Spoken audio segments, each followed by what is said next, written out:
Today, perhaps more than ever, women are being led to believe that the silence of the body is a sign of absence, emptiness, or emotional failure.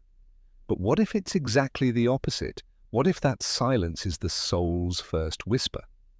When a woman chooses, consciously or not, to distance herself from the games of desire and the prisons of superficial affection, something deeper begins to emerge from within her. It is not absence, but presence, not lack, but expansion. Carl Jung would say that all repressed energy finds a new way to manifest, and when the body stops being distracted by immediate pleasure, the soul finally has the space to speak.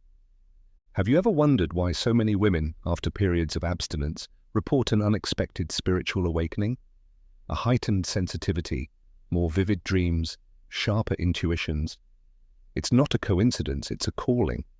The body, deprived of external touch, begins to turn inward, and it is there, in that long-forgotten territory, that the woman finds parts of herself that had never been seen, neither by herself nor by anyone else. And this is not just about celibacy, it's about transmutation, about an energy that stops seeking in others what can only be cultivated within. Society, conditioned by a model of constant sexual validation, fears the woman who withdraws because she becomes unpredictable, mysterious, untouchable, and even more so because she begins to see beyond the games, beyond the emotional repetitions, beyond the mask of relationships that imprison more than they free. Jung would call this an encounter with the shadow, a moment when the woman stops seeking to be chosen and begins to choose. Not to love in order to be loved, but to love herself with such intensity that everything superficial dissolves on its own. There is a kind of silence that is not emptiness. It is a temple. And when the body comes to a halt, it is because the soul is about to ignite a light that disturbs. A woman who lives without sex or relationships is not dead inside. She may be more alive than ever. What seems like absence is actually an abundance of inner presence. What seems like loneliness is a deep communion with something no passion could ever touch. It is in that space that the archetype of the wild woman awakens, the one who reconnects with her ancestral wisdom, her pure instinct, the feminine that does not need an audience. Can you feel it? This calling is not for everyone. It is for those who are tired of trading their essence for moments of false connection. It is for those who understand that what they truly seek is not in anyone's bed, but in a radical encounter with themselves. And if you've made it this far, perhaps you are closer to that journey than you think. Yes, the body falls silent, but that is not weakness. It is strength retreating to become power. And when the soul begins to speak, there is no turning back, because a woman who has heard her soul will never again settle for the low volume of an ordinary love. There comes a moment in every woman's life when the noise of the world becomes unbearable. Not the outer noise, but the inner murmur of expectations that are not hers, desires she was taught to feel, affections imposed as absolute truths. And it is in that deep exhaustion, almost invisible to others, where the journey back to herself begins. Carl Jung said that everything we deny within ourselves returns as fate. And perhaps that is why, when the body chooses silence, it is not a failure, it is a sign that something greater is trying to emerge. And the woman who begins to withdraw from the impulses that once guided her, without fully understanding why, is already hearing a silent calling that comes not from the flesh, but from the soul. That woman, even unknowingly, begins to feel a longing without a name. It is not nostalgia for a man, a touch, or a passionate night. It is nostalgia for herself, for a place she has not yet reached, but knows exists. In this context, abstinence is not a punishment, it is a portal, and by crossing it, she begins what Jung called the process of individuation, a radical path toward wholeness, where she leaves behind the projections she cast onto others in order to finally recognize herself. The emptiness that appears is not absence, it is space being prepared for something more authentic to be born. It is in that space that memories begin to ache in a different way, not as open wounds, but as clues to a greater story. The relationships that passed, the nights that ended in tears, the cycles that repeated without explanation, all begin to make sense under a new light. Because the woman who embraces silence is not retreating from life, she is rewriting her own story from a new perspective. Her inner self begins to observe emotions as symbolic mirrors of an unconscious that had always spoken to her, but which the noise of desire had silenced. Gradually, she discovers that she no longer needs applause or external validation, that her worth is not measured by how much others desire her body, but by how deeply she can hold the presence of her soul in silence. It is at this point that a nearly mystical force is born, the force of the woman who no longer needs to be chosen. And this is where the world begins to fear her, because it doesn't know what to do with someone who has stopped begging for love. She becomes whole and therefore dangerous to everything that still lives in halves. And when that woman begins to realize that her vital energy is not dormant, just withdrawn, she enters a new state of consciousness, a state where there is no rush and no need to prove anything, because the silence of the body is not punishment, it is a language, and that language can only be understood by those brave enough to inhabit their own depths. Jung would call this a reconciliation with the feminine unconscious, a reconnection with ancient symbols buried under centuries of repression.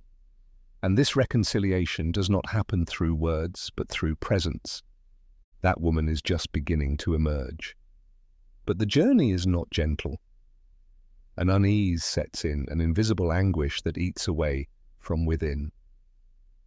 When a woman begins to distance herself from immediate desire, from familiar contact, from the presence of another body beside hers, she also distances herself from everything that once made her feel like she belonged. And what remains at first is a brutal discomfort, as if the world no longer recognizes her existence, as if her absence from the game of desire has made her invisible. Jung would say this is the beginning of the encounter with the shadow, the part of herself she repressed for years, that lived in adaptation, thirsting for validation, but now refuses to keep pretending. At this point, she begins to wonder if she was wrong to walk away, if she's going crazy, if she's wasting time, youth, and opportunities, because society screams that a woman's time is short, that she must be in motion, conquering, being desired, fulfilling expectations, and suddenly she no longer fits anywhere. She's no longer the lover, the wife, the muse, or the girlfriend. She is just herself, and that hurts more than any abandonment. Abstinence now begins to feel like punishment, but it is not. It is a test, a symbolic journey that only souls prepared for it can endure.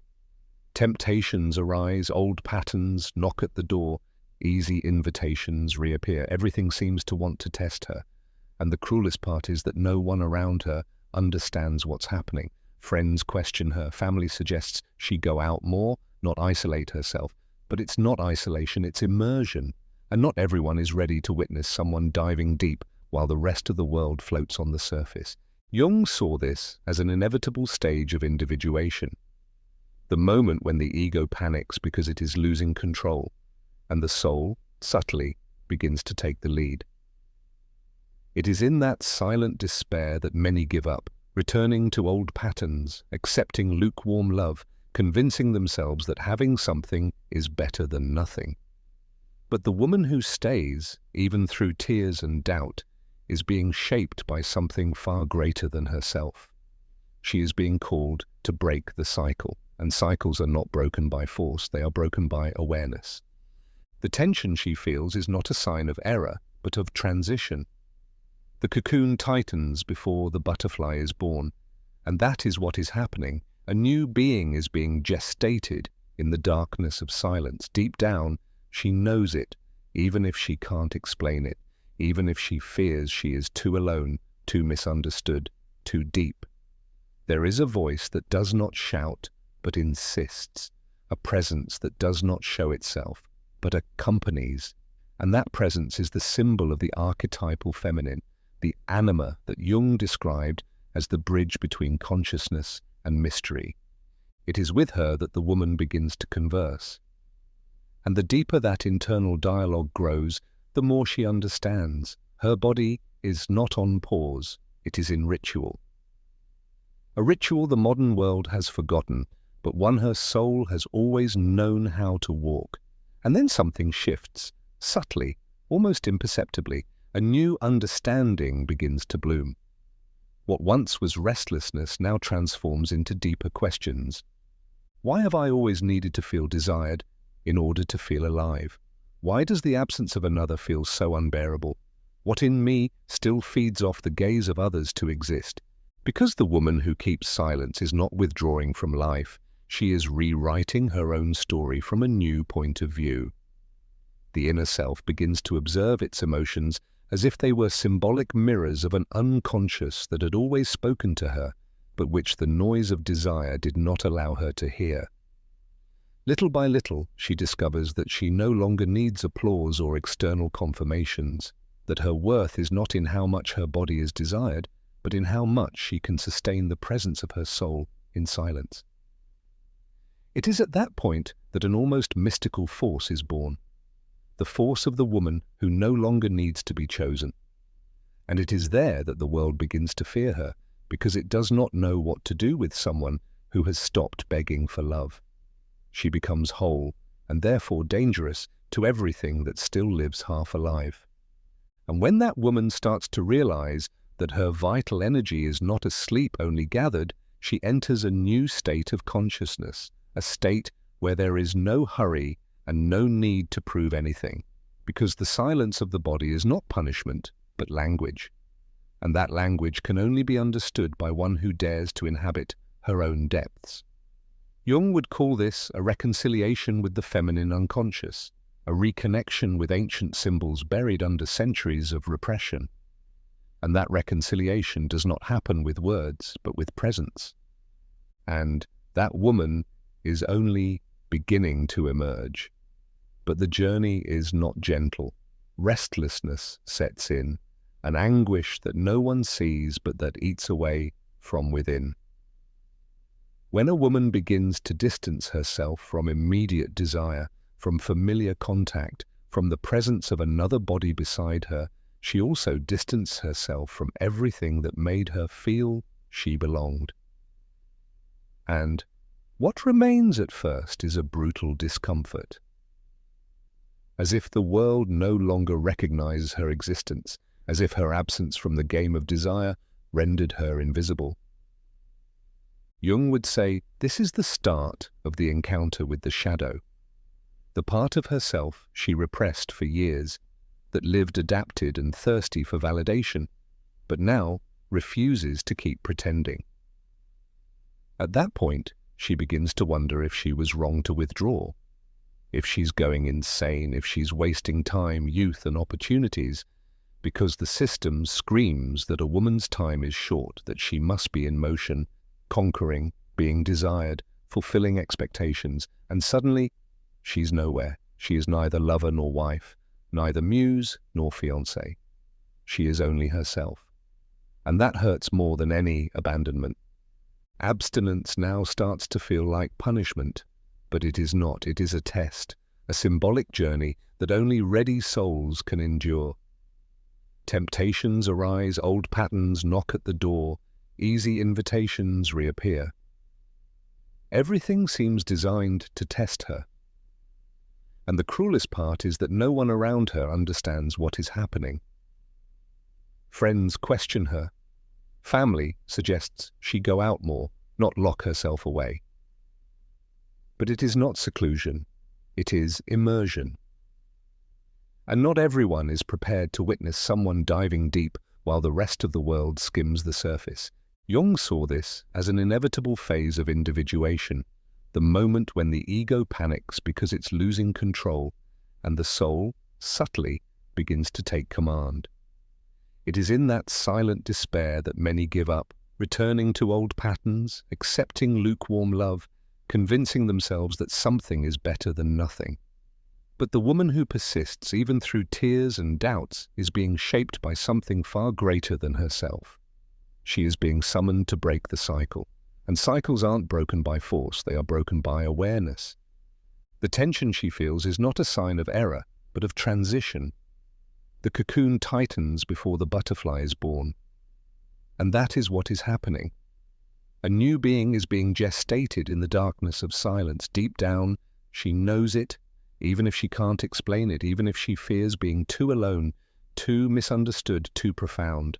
There is a voice that does not shout but insists, a presence that does not show itself but accompanies. And that presence is the symbol of the archetypal feminine, the anima that Jung described as the bridge between consciousness and mystery. It is with her that the woman begins to converse, and the deeper that internal dialogue grows, the more she understands. Her body is not on pause, it is in ritual, a ritual forgotten by the modern world, but one her soul always knew how to walk. And then something shifts, subtly, almost imperceptibly. A new understanding begins to bloom. What once was restlessness now organizes into deeper questions. Why have I always needed to feel desired, to feel alive? Why does another's absence feel so unbearable? What in me still feeds on another's gaze to exist? But the transformed woman no longer accepts relationships as anesthesia. She no longer trades affection for company.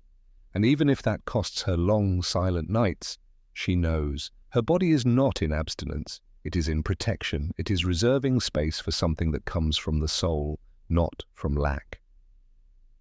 The transformation is complete when she realizes she no longer needs to be sought. She is the center, the fire, the revealing light. And when that light turns on, those who cannot handle its intensity walk away, and those who come later will not approach her halfway, because the woman who has crossed through silence no longer accepts living dimmed. She is no longer available for ordinary relationships because she herself is no longer ordinary. And when the body goes silent, it is the soul that chooses. And the soul, once awakened, never chooses what once wounded it. Then she rises, not as someone returning to the world, but as someone becoming the world. Every step is now conscious, every choice measured not by fear of being alone, but by the value of her own company. The body that once kept quiet now pulses at a new frequency, subtler, deeper, truer. There's no rush to fill emptiness anymore, no desire to fit into spaces too small for her new soul. Carl Jung said that what we deny submits us, and what we integrate transforms us. And this woman has finally integrated her absences. She made lack her home. She turned silence into an altar. But there's something few notice. She is not waiting for someone to rescue her. Because the woman who has crossed through her own darkness no longer needs saving. She rescued herself. And that self-rescue changes everything. She can no longer go back to how things were. What once was need is now choice. What once was compulsion is now discernment. She can love, yes, but she no longer loves from need, but from overflow. And when that love arrives, it won't come to complete her. It will come to accompany her. Her soul is already whole. This new state awakens something profound, a sense of mission, of purpose, of clarity.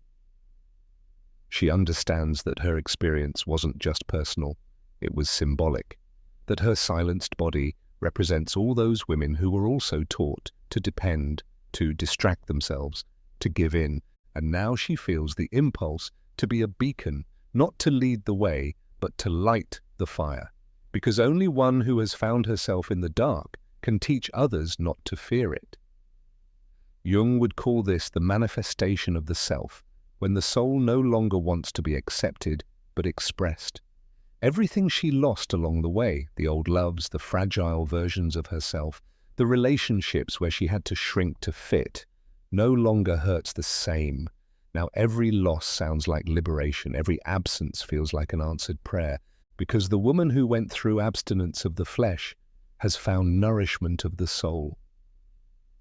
And that nourishment feeds her from within. Nothing from the outside will ever be enough unless it resonates with what already lives inside.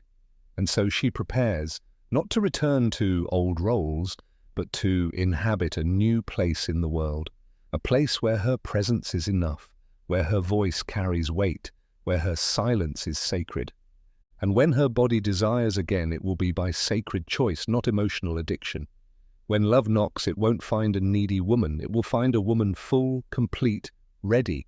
And until that happens, she remains steady, not in abstinence, but in vigil, because now she knows, yes, the body is quiet, but it is the soul that is finally speaking.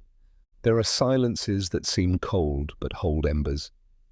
There are absences that from the outside sound like loss, but within are fertile ground.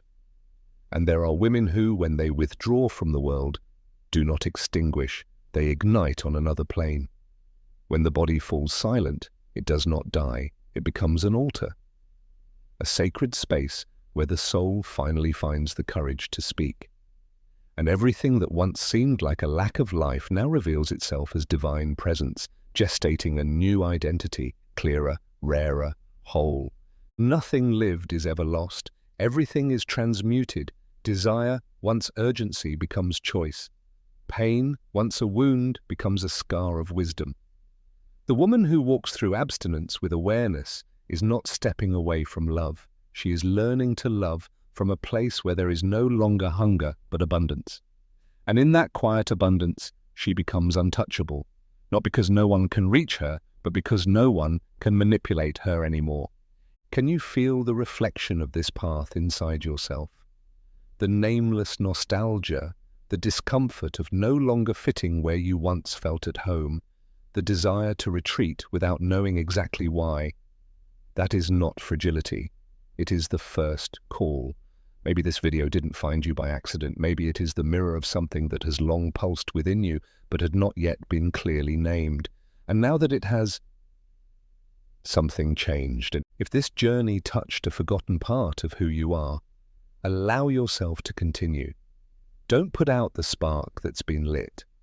Share this message with someone who also feels her body has gone quiet, but doesn't yet understand why. Leave a comment telling us how this resonated with you. And if you wish to keep walking with us in this same depth and truth, subscribe to the channel. Here, every word is a seed, every silence is soil, and every video a ritual. Because in the end, this is what remains, a woman who has learned to hear what the soul whispers when the world is too loud. And that whisper says, you are not alone, you are awakening.